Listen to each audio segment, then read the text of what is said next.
తెలుగుదేశం జనసేన అధికారంలోకి వస్తే first target అయ్యేటటువంటి అధికారి ఎవరైనా ఉన్నారంటే రఘురామరెడ్డి. ఆయన గట్టిగానే టార్గెట్ చేస్తారు. ఇక్కడ విశేషం ఏంటంటే ఒక చిన్న లాజికల్ పాయింట్. జగన్ని జైల్లో పెట్టారు ఎవరు? జేడి లక్ష్మీనారాయణ కదా. జగను జేడి లక్ష్మీనారాయణ మీద కక్ష కట్టారా? లేదే.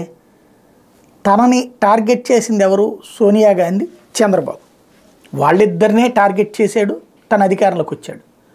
కానీ ఈ తెలుగుదేశంకి సంబంధించినటువంటి కూలి మీడియా బ్రతుకులు ఎట్లా ఉంటాయి అంటే, వీళ్ళని కూలి మీడియా అనే పదం ఎందుకు వాడుతున్నారంటే పదే పదే ఆంధ్రజ్యోతి కూలి మీడియా అని చెప్పి మిగతా వాళ్ళ గురించి రాసుకొస్తుంది. సాక్షి వాళ్ళ నేను లేకపోతే వాళ్ళ సోషల్ మీడియానే. మరి వీళ్ళు డైరెక్ట్ ప్రత్యక్ష కూలి కదా తీసుకుంటున్నటువంటిది, కూలి మీడియానే కదా. సరే కాబట్టి అది వదిలేద్దాం. వీళ్ళు రాసుకొచ్చినటువంటి పాయింట్ ఏంటంటే చంద్రబాబుని అరెస్ట్ చేస్తే జగన్ చేయించాడు.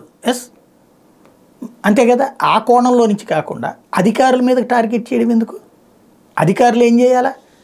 అక్కడ ఉన్నటువంటి అంశాల ఆధారంగానే కేసులు పెట్టాలి. జగన్ మీద అభియోగాలు నిజమైతే చంద్రబాబు మీద అభియోగాలు నిజమే, లేదా జగన్ మీద ఫ్యాబ్రికేటెడ్ చంద్రబాబు మీద కూడా ఫ్యాబ్రికేటెడ్. ఇది ఓపెన్గా ఒప్పుకోవాల్సినటువంటి నిజం. లేదా ఇద్దరు విషయంలో కూడా అవినీతి జరిగిందని ఒప్పుకోవాలి. లేదు అంటే ఎవడిష్టం వాడిది. అయితే ఇక్కడ ఇది ఎందుకు చెప్పాల్సి వచ్చిందంటే ఇవాళ ఈనాడు, ఆంధ్రజ్యోతి ఆయన రఘురామరెడ్డి గారి మీద భారీ అటాక్ చేసిన విజిలెన్స్ అండ్ ఎన్ఫోర్స్మెంట్ విభాగం డైరెక్టర్ జనరల్తో పాటు మరో 2 కీలక పోస్టులు నిర్వహిస్తున్న ఐపీఎస్ అధికారి కొల్లి రఘురామరెడ్డి విజిలెన్స్ విభాగానికి విస్తృతాధికారులు కల్పించాలంటూ ప్రభుత్వానికి ఇటీవల లేఖ రాశారు. ఇటీవల ఐజీగా పదోన్నతి పొందిన రఘురామరెడ్డిని ఏడాది జనవరి నెలాఖరులో ప్రభుత్వం విజిలెన్స్ చీఫ్గా నియమించింది. ఆ బాధ్యతలు చేపట్టిన వారంలోపు ఫిబ్రవరి 5న ప్రభుత్వానికి లేఖ రాశారు. గత ప్రభుత్వ హయాంలో తీసుకున్న విధానపరమైన నిర్ణయాలపై ఏర్పాటు చేసిన సిట్కి అధిపతిగా రాష్ట్ర ఔషధ నియంత్రణ విభాగం ఇన్ఛార్జి డైరెక్టర్గా కూడా వ్యవహరిస్తున్న రఘురామరెడ్డిపై విపక్ష నాయకులు వేధించడమే లక్ష్యంగా పనిచేస్తున్న ఆరోపణలు ఉన్నాయి. ఈ నేపథ్యంలో విజిలెన్స్ విభాగానికి విస్తృతాధికారాలు కావాలని ఆయన ప్రభుత్వాన్ని కోవడం అధికార వర్గాల్లో చర్చనీయాంశమైంది. ఆయన లేఖ రాసిన తేదీ నుంచి ఎన్నికల షెడ్యూల్ వెలువడే తేదీ పట్టుమని 4 రోజులు లేదు. ఇలాంటి సమయంలో విజిలెన్స్కి విస్తృతాధికారాలు కావాలంటే లేఖ రాయడంలో అంతరం ఏంటి?